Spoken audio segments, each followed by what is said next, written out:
प्रबोधन काळातील पुणे प्रवचन. दुसरा उपदेश. ईश्वरविषयक प्रश्नोत्तरे.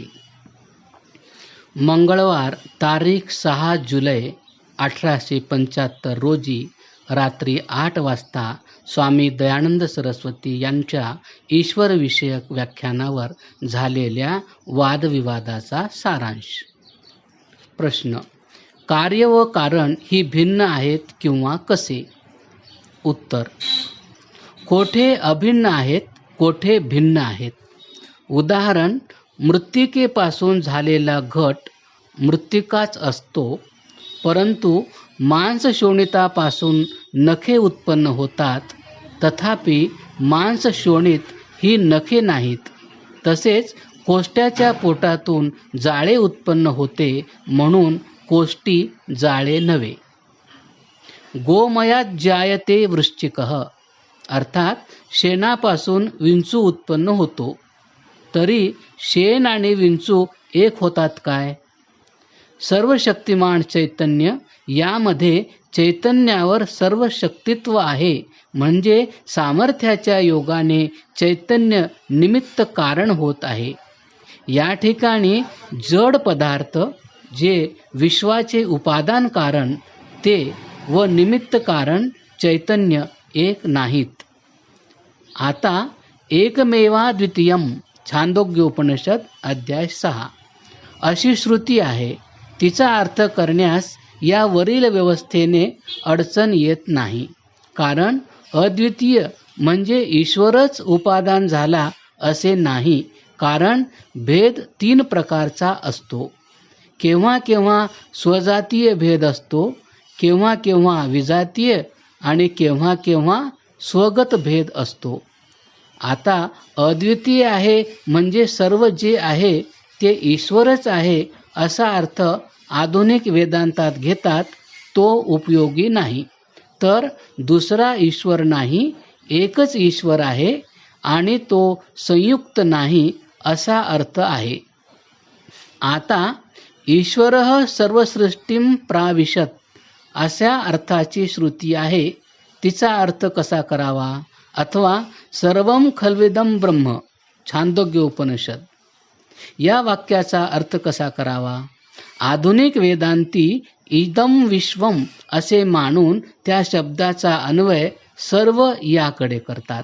परंतु साहचर्य म्हणजे ग्रंथाचे मागील पुढील अभिप्राय यांचेकडे दृष्टी दिली असता इदम शब्दाचा अन्वय ब्रह्म शब्दाकडे करावा लागतो. जसे इदम सर्वम घृतम म्हणजे हे निव्वळ तूप आहे, तेल मिश्रित नाही. त्याप्रमाणे हे ब्रह्म नाना वस्तूंनी मिश्रित नाही असा सर्व शब्दाचा अर्थ आहे. असा अर्थ केल्याने वरील आमच्या म्हणण्याप्रमाणे श्रुतीचा अर्थ होण्याची अडचण राहत नाही. नाना वस्तू ब्रह्मणी किंवा बृहदारण्यक उपनिषदात य आत्मनी तिष्ठन् आत्मनोऽन्तरो यमात्मान वेद अथवा यस्य आत्मा शरीरम या वाक्याच्या अर्थाविषयी अडचण येईल याचा विचार केला पाहिजे. एक शरीराच्या ठायी व्याप्य आणि व्यापक या दोन्ही धर्माची योजना करता येत नाही. गृह हे आकाशाचे ठायी आहे व आकाश हे व्यापक असून गृह हे व्याप्य आहे.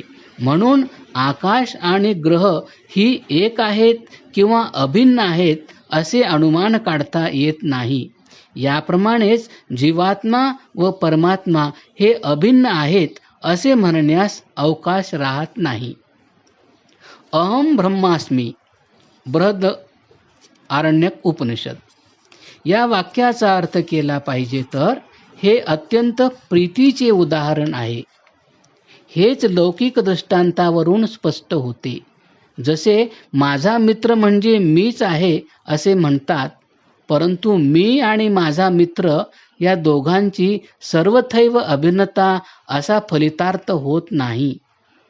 समाधीस्थ असताना तत्वमसि असे मुनी बोलून गेले, परंतु साहचर्याकडे लक्ष दिले असता मुनीचे हे भाषण जीवात्मा व परमात्मा अभिन्न या मतास पोषक होत नाही. कारण याच वचनाच्या पूर्व भागात या सर्व स्थूल व सूक्ष्म जगतात कारण संबंधाने परमात्म्याचे ऐतदात्म्य आहे.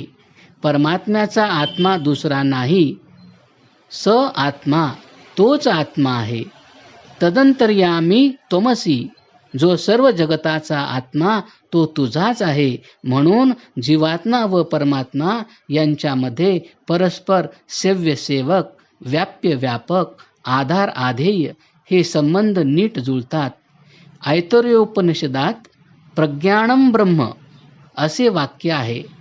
त्याच्या महावाक्य विवरणामध्ये प्रज्ञानम आनंदम ब्रह्म असा विस्तार केला आहे. पुनरपि परमेश्वरच सृष्टी बनला असा अर्थ तत्सृष्टीम प्राविशत या वाक्यावरून केल्यास कार्यकारणाची भिन्नता होती. जर ईश्वर ज्ञानी आहे तर अविद्या माया यांच्या स्वाधीन होऊन सृष्टी उत्पत्तीस कारण झाला असे म्हणण्यात त्याला भ्रांती झाली असे प्रतिपादन करावे लागते. जेथे देश काल वस्तू परिच्छेद आहे तेथे भ्रांती आहे. हीच भ्रांती ब्रह्मास झाली असे मानल्याने ब्रह्माचे ज्ञान अनित्य ठरते. ही विचारणीय गोष्ट आहे. तसेच जीवभावना भ्रांतीचा परिणाम आहे. भ्रांती दूर झाली म्हणजे जीव ब्रह्म होतो असा समज आहे तो बरोबर नाही. कारण भ्रांती परमात्म्यात संभवत नाही. आधुनिक वेदांताप्रमाणे मुक्तीची समज घेतल्यास ब्रह्मास अनिर्मोक्ष प्रसंग येतो. जीव आणि ब्रह्म एक जर म्हणावे तर जीवात ब्रह्माचे गुण नाहीत. जीवास अपरिमित ज्ञान व सामर्थ्य नाही. आम्ही जर ब्रह्म होऊ तर आम्ही जगत रचू. यावरून पुन्हा एकदा असे म्हटले पाहिजे की विश्व जड, ब्रह्म चेतन आहे व यांचा आधार आधेय सेव्य सेवक, व्याप्य व्यापक संबंध आहे. सुखम स्वाप्सम या अनुभवाची योजना करता येते. कारण चैतन्य हे नित्य ज्ञानी आहे.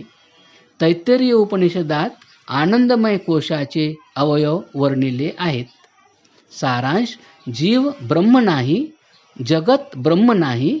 या स्थली कार्यकारण भिन्न आहेत हाच प्रकार खरा आहे. परंतु अखिल सजीव व निर्जीव पदार्थ ईश्वराने आपल्या सामर्थ्याने निर्माण केले. ते सामर्थ्य त्याजपाशी सदैव असते. या धोरणाने भेद येत नाही. प्रश्न दुसरा: अवतार झाले नाहीत असे तुम्ही म्हणता तर ईश्वरास सगुण किंवा निर्गुण का मानता? उत्तर: प्राकृत जगात सगुण म्हणजे अवतार व निर्गुण म्हणजे परब्रह्म असे अर्थ करून या संबंधाने वाद चालतो. परंतु हे अर्थ बरोबर नाहीत. सपर्यगात या श्रुतीवरून अवतार मुळीच संभवत नाही. कवी मनीषी एकभूतो एको देवः निर्गुणश्च असे श्रुती वाक्य आहे. यावरून ईश्वर सगुण व निर्गुण दोन्ही आहे. ज्ञान, शक्ती, आनंद या गुणे करून सहित असल्यामुळे तो सगुण आहे. परंतु जडाचे गुण त्याच्यामध्ये नाहीत. या गुणाच्या संबंधाने तो निर्गुण आहे. प्रथम जी मी श्रुती म्हटली तिच्या साहचर्याकडे लक्ष दिले असता मी सांगितलेला असाच अर्थ निघतो. प्रश्न तिसरा: प्रार्थना का करावी? ईश्वर सर्वज्ञ आहे व सर्वशक्तिमान आहे तर त्याला आमचे मनोदय ठाऊक आहेत व त्याने आम्हास असे कसे उत्पन्न केले की आम्ही पाप करावे? पुन्हा अशी पापाविषयी प्रवृत्ती ठेवून आमच्या पापास दंड करीतो तेव्हा ईश्वर न्यायी कसा? उत्तर: आमचे आईबाप ईश्वराने केलेले पदार्थ घेऊन आम्हास पोषितात तरी ते आम्हावर मोठे उपकार करतात. हे उपकार स्मरणे आमचा धर्म आहे असे आपण कबूल करतो. मग ईश्वराने सृष्टी उत्पन्न केली तर त्याचे असंख्य उपकार स्मरले पाहिजेत. दुसरे, कृतज्ञता दाखविणाराचे मन स्वतः प्रसन्न व शांत होते. तिसरे, परमेश्वराला शरण गेल्याने आत्मा निर्मल होतो. चौथे, प्रार्थनेपासून पश्चाताप होतो. मग पुढे पापवासनेचा जोर कमी होतो. पाचवे, सत्यता, प्रेम हे गुण आपल्या अंगी दृढ होतात. सहावे, स्तुती म्हणजे यथार्थ वर्णन. ईश्वर स्तुती केल्याने आपली प्रीती वाढते, कारण जसजसे त्याचे गुण समजतात तसतशी प्रीती अधिक जडते. पुन्हा उपासनेभ्य योगाने आत्म्याच्या ठायी सुख प्रादुर्भाव होतो. या उपायाशिवाय पापनाशन करण्यास दुसरा उपाय नाही. काशीस गेल्याने आमच्या पापाचा नाश होतो हा आमचा समज, किंवा तोबा केल्याने पाप जाते, किंवा आमच्या पापाचा भार कोणी भद्रपुरुषाने घेऊन तो बली झाला हा अन्य लोकांचा समज, हे सारे अप्रशस्त आहेत. उपासनेच्या योगाने विवेक उत्पन्न होतो. विवेकी झाल्याने क्षणिक वस्तूपासून शोक व आनंद हे दोन्ही होत नाहीत. आता ईश्वराने जीव स्वतंत्र केला म्हणून त्याच्या हातून पाप घडते.